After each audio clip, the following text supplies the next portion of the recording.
عز الشمس والحر نازل، عايز اروح دبي مول علشان اروح ستور ابل، عندي مشكله في التليفون.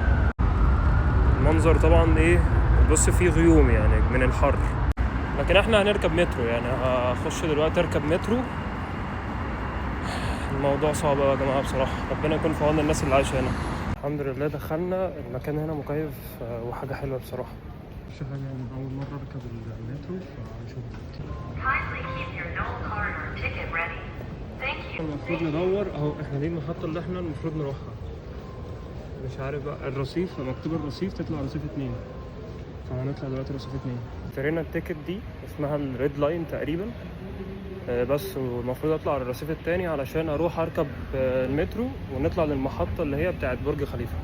يعني نزلني محطه عند برج خليفه ودبي مول، تكلفتها تقريبا حوالي 6 درهم اماراتي يعني، كويسه. خلينا نشوف المترو هيبقى عامل ازاي من جوه بقى.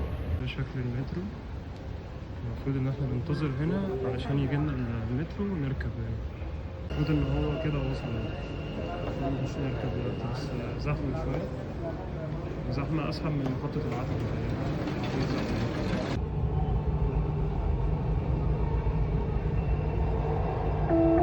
نزلنا من المترو، ننزل بقى دلوقتي ونطلع من المحطة ونروح لبرج خليفة.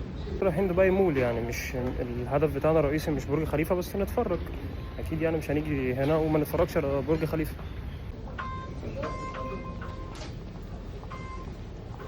خلاص اليافطة دي إلى دبي مول، محتاجين نمشي كده زي ما احنا. بس المنظر هنا عامل ازاي، ده جوه محطة المترو ولا كأنه المطار، بجد أكني في المطار بالظبط. تحفة، حاجة حلوة جدا. نمشي أكتر كل ما المنظر بيبقى أحلى. بصوا